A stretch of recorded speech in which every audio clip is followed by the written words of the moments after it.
내 집 마련을 준비하시는 분들한테는 지금 어떤 상황이고 뭘 준비하라고 말씀을 해주시겠습니까? 저희가 이제 전망하는 여러 근거들이나 아니면 제가 더 떨어질 거다 뭐 이런 말씀을 드리잖아요. 그거를 이제 여러분들이 잘 해석하셨으면 좋겠고, 내 집 마련을 할 때도 시장의 변화를 잘 읽으셔야 된다는 거죠. 그 변화 중에서 저는 가장 핵심적인 게 뭐냐면 전세 가격이라고 봐요. 그래서 전세 가격이 떨어지는 한 집값이 여러분들이 그렇게 조바심 낼 만큼 빠르게 상승하기는 어렵다. 구조상. 그래서 근데 지금 내 집 마련하시는 분들은 전세를 살고 계시잖아요.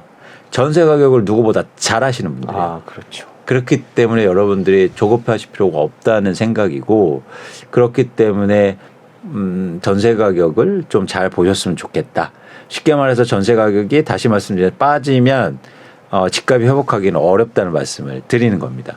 또 하나는 이제는 사실은 제가 계속 강조하지만 집값의 장기 하락은 없다라는 거죠.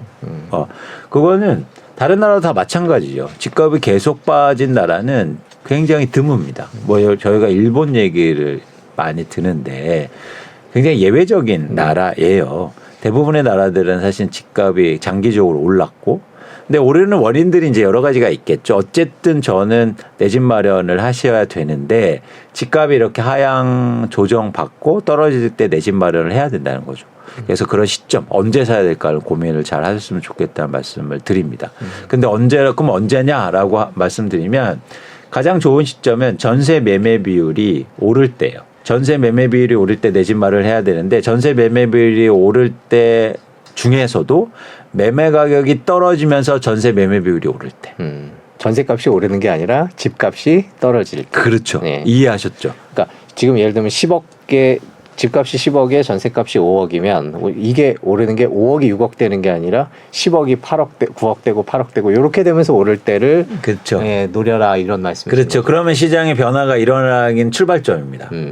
그러면 이제는 시장의 수요가 증가해서 그러면 매매 가격 하락을 멈춰요. 그죠? 그럼 전세 매매 비율이 이제는 안 떨어지겠죠. 그 다음에 전세 가격이 오르면 그 다음에 다시 전세 매매 비율이 오르기 시작합니다. 네. 그러면 이제 투자 수요가 더 붙거든요. 네. 그래서 여러분들이 전세 매매 비율을 잘 보시고 특히 전세 매매 비율이 상승할 때인데 그 원인이 매매 가격이 떨어질 때 보셨으면 좋겠다. 근데 제가 기준이 전세 매매 비율이 한 60%대면 네. 좋겠다는 말씀을 드립니다.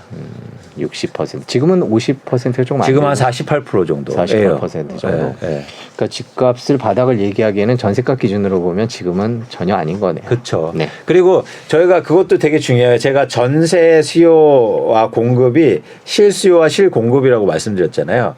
전세 가격을 그 기준으로 해서 지금 집값의 버블 여부도 측정해낼 수 있어요. 어떻게 해요? 네. 제가 그걸 지금 연구 중입니다. 네. 네네.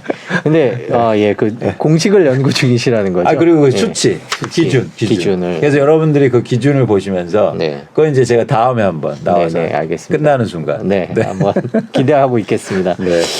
그 스브스 프리미엄 스프에 올려주셨는데 효임맘께서 집값 하락으로 집을 갖고 있는 사람들의 얘기를 조금 해주셨어요. 그 대출 받아서 산 분들이 절반 이상인데 또 막상 집값이 떨어지니까 저기 손해를 보는 듯한 느낌이다. 투기로 사는 사람이 아니라 1가구 1주택 국민들의 마음도 좀 생각해 줬으면 좋겠다. 이런 얘기를 해주셨어요. 1가구 1주택으로 빚을 내서 사신 분들이 많고 특히 뭐 저희가 이 얘기를 하다 보면 항상 영끌 얘기를 안 할 수가 없죠. 지금 많이 떨어지고 금리는 높고 이런 상황이 상당 부분 계속 지속되면서 얼마나 더 가야 되지? 왜 주식도 또 물리면은 뒤로 갈수록 힘들어지듯이 지금도 더 힘드신 것 같아요. 이제 그런 분들을 위해서는 어떤 조언을 해주실 수 있을까요? 일단 거주하셔야 된다. 네네. 네, 그래서 1가구 1주택이면 그래서 지금 예를 들어서 전세를 끼고 사셨으면 되게 어려우실 거예요. 근데 이제 거주를 직접 하시면 또 다른 차원이거든요. 네. 쉽게 말해서 사용 가치가 생기는 거잖아요. 그렇게 되면 이 기간을 잘 버텨내실 수 있습니다. 끝이 가까운 건 아니죠. 그거는 알 수 없는 그렇습니다. 거죠. 그래서 이제는 안에 들어가셔서 곧 거주하셨으면 좋겠다. 근데 거주가 안 되시는 분들이 있단 말이에요. 네. 그렇죠? 예를 들어서 뭐 내가 경기도 뭐 천안에 사는데 서울에 집을 무리해서 한 채 살고 계시다. 근데 도저히 여기선 직장이나 이것 때문에 안 되는 네, 들어가 살 분들이. 수가 없다. 예. 그러면 조금 더 청산 같은 걸 고민하셔야죠.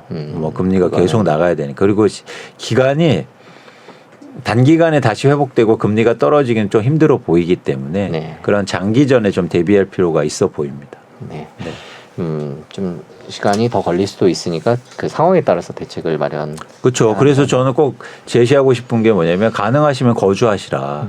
거주하셔서 집에 좀 화분도 사다 놓으시고 집을 좀 꾸미면서 사용같이 그리고 돈을 좀 아끼셔야 되니까 이제 집에 오래 계시는 거예요. 네. 네. 그러니까 외식도 좀 줄이시고. 결국에는 비용의 문제겠죠. 그쵸, 그쵸. 네, 비용의 문제가. 그래서 이용 가치를 높이면 네. 되지 않을까 생각합니다.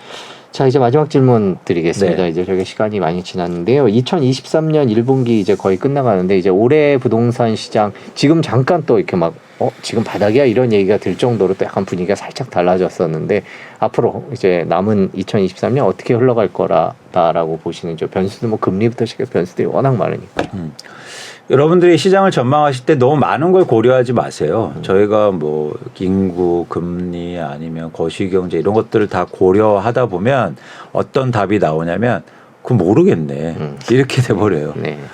그러면 저희가 아무 액션도 못하고 뭐 쉽게 말해서 결정을 하지 못하는 거잖아요. 그래서 가장 중요한 게 뭔지를 고민하시고 그래서 저희가 이런 유튜브도 보고 이제 경제 자율살롱에 도움을 드리는 거잖아요. 네. 뭐가 중요하다. 네.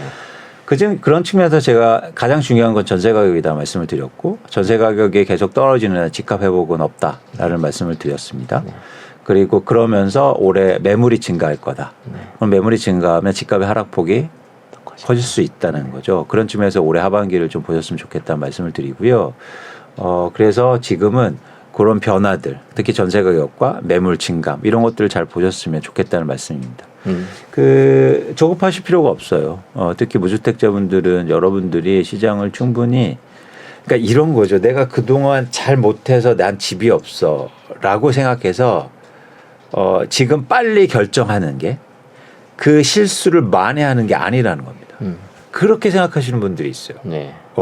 그동안 내가 결정을 못해서 내가 내 집이 없지라고 생각하시는 거예요.